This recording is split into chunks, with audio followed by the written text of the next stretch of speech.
What is up, YouTube? I get a chance to look at my bald head today. Damn bug flying on my computer screen. Get out here.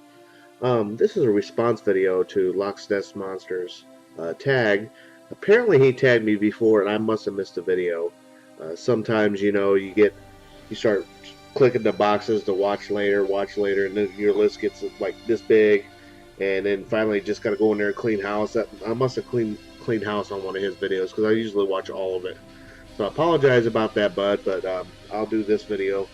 So he got asked 4 questions by a guy named Habit. I haven't checked him out yet, but I did sub to him.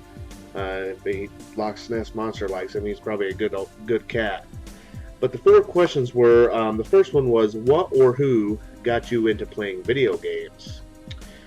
Well, my first memory of video games is when I lived in Texas. I used to get like $5 allowance for lunch. I was the only child at the time, being the oldest. I used to get $5 allowance, not for lunch, just $5 allowance for doing chores and whatnot. So I used to go down to the 7-Eleven, the local 7-Eleven, and play. They had 2 cabinets there. They had Stargate, which is Defender 2, and Mr. or Dig Dug. Or was it Mr. Do? It was Mr. Do. But I always wanted to play Stargate. So I'd spend almost all my allowance playing Stargate. And my dad, at the time, started realizing, well, I don't like these video games. He's not buying anything. I mean, I'm 5. Come on. I'm not buying anything productive or, a toy. I just want to go play video games. Or if there's a pizza joint we used to go to, I would throw the money in the Gorgar pinball machine. I remember that. Gorgar needs food. Yeah, but I love pinball. So that was my first memory. That kind of got the habit started. And what got me into playing, I had a friend down the street named Mike, and he had an NES. I used to go down there and play. And I had another friend down the other street that had a Sega Genesis. So I used to go down there when I was allowed to. My parents were real strict. I was the oldest. And there was more of us, we became poorer and poorer, so there was no more allowance. So actually, when we went to church, hold on, what's that? Place we went to church at, they had a Secret Santa thing, and basically our name was in the pool because when they saw dirt and then they saw us, we're below the level of dirt as far as poor. These people, they were real nice. They did like the 12 days of Christmas every day. We couldn't catch them. There's a bunch of us. We couldn't catch them, but they would leave a present on our porch every night, like leading up to Christmas. And then on Christmas Eve night, it wasn't nothing major, but it was, a football for us boys to play with, or I don't even remember what the other was, but I remember the grand finale. That was an Atari 2600, and this was back before I went to my friend Mike's house and stuff. This was 2600 in the box. So we got that, and my dad remembered how I used to spend all my money on video games. He goes, "We ain't putting that together." I think he had a little. My dad never went to church with us, but I think he had a little. His pride was hurt. So because we couldn't buy Christmas presents that year, and that never really bothered me. It's more about being together. But I digress. So we had this Atari 2600. He would not let us hook it up. We didn't hook it up for like 7-8 years. It was after the NES came out and the Sega Genesis. He finally let us hook it up. Brand new in the box.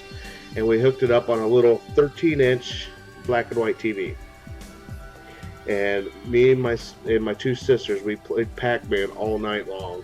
That crappy ass port of Pac-Man. But I think that got me hooked. And it's been downhill ever since. I've loved games ever since. So that was a long answer to that question, but some good memories there. My actual first game system I owned was a Sega Master System because my parents bought for me. So I actually must have had that out before the NES.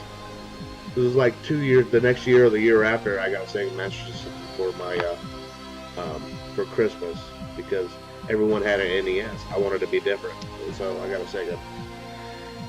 Question number 2. tips to help grow your YouTube channel. But I have no idea. I've been stuck on 190 for forever. You started, I remember you joined in the scene and you blew right by me. But it's not a race. It's just, you know, some people are more eloquent speakers and don't say every 5 seconds, or their ums are less noticeable. I guess this would be more of a tip to keep you doing YouTube, your YouTube channel. Just have fun.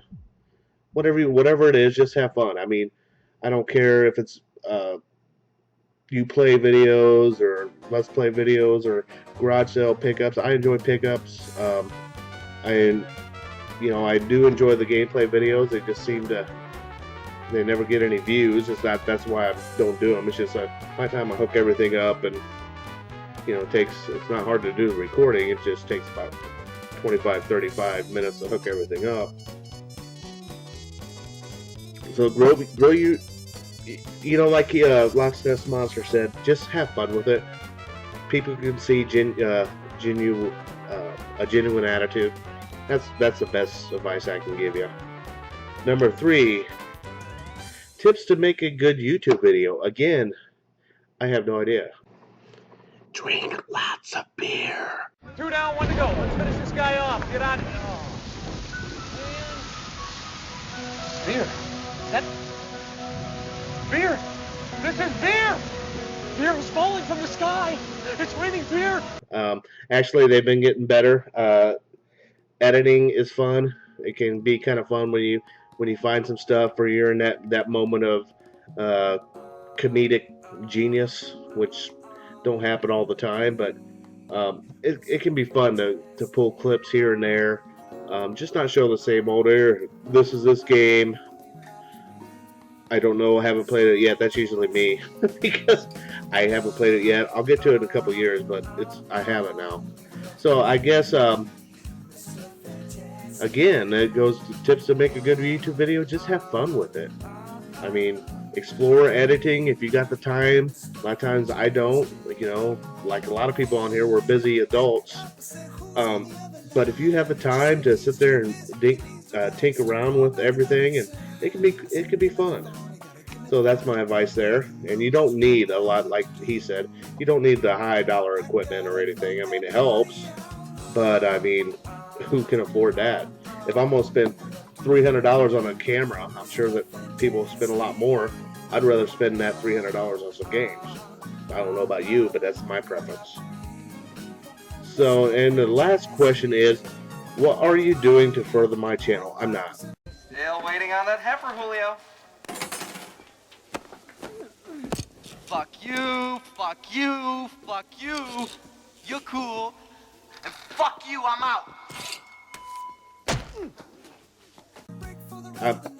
I'm happy right at 200. I'm happy with the friendships I've developed, and the real good friendships I have with some cats on here, and a few friendships that are budding. I'm busy. I love doing YouTube. I wish I could spend more time on it. I just can't. And if I gained, 6,000 subs, I don't think I have time to deal with that. I'm happy with the cats I'm friends with now. Some of them are better than my real life friends because I integrate with them more, talk with them more. So I'm not really looking to further. I mean, if it happens, it happens. But I don't want 10,000 subs. I don't want that. I want a community, not just a community. I want relationships I can cultivate and grow with the ones I already have, and a few more others. That's all I want. I mean, Jib Squad and I, no one's really said what that is. It's just a group of us. We call ourselves Jib Squad because we're cool. We're very cool. But we sit there and talk all the time on Facebook. Some days the chats will maybe have 5 words. Some days we go and it's a constant, we can't stop talking. And that's what I enjoy. So as far as growing my channel any further, If it happens, it happens. If it don't, I'm more than happy. I'm more than happy with what I have. So those are the 4 questions. I'm supposed to tag some more people. So let me go ahead and tag Leo from funnynerd.com. Leo's a good guy. If you're not subbed to me, well, if you're subbed to me, you should be subbed to him. And watch his shit. Don't watch my shit. Leo's fairly new. I mean, he's been on there probably about a year. He's got a very outgoing, effervescent personality. He's fun to listen to. So check out Funny Nerd. But you've been tagged. I'm gonna tag Kevin Zagreski because he tagged me last time. So that's a little payback there, homie. Go check out Kevin Zagreski. He is very, very knowledgeable when it comes to games and finds the best shit at garage sales.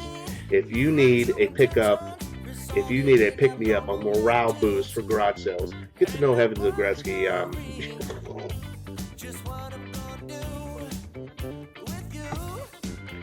So I gotta tell you, Kevin Zagreski. I'm just kidding. I'm happy for the stuff you find, but wow, some of the stuff blows my mind.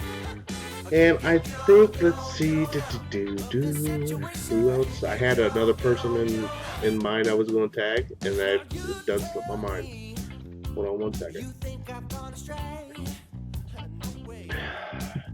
You know what? Matt and Jalen just did this video, and they tagged Chad Bailey. So I'm going to tag Bill Benton. You've been tagged there, buddy. Come on, Big Bill. You know, I'm going to double tag Chad Bailey. So those 2 guys, watch our channel. Chad has me cracking up. Bill is very eloquent when he comes to speaking. He has quicker videos. Not that I don't mind the long videos. It's just he gets to the point, gets it over with. The long videos, half the time I can't comment because I have to watch them in shifts. So if you make a 30-minute video, don't think I'm not watching it. It's just I've been watching it over 3 days. So those are the 4 guys I'm going to tag. I'm going to tag Funny Nerd Leo. I'm going to tag Kevin Zagreski. I'm going to tag Chad Bailey. And I'm going to tag Bill Benton. I appreciate you guys watching. Thanks, Loch Snes, for tagging me. Sorry it took about a week to get it out, but visit man. Talk to you guys later.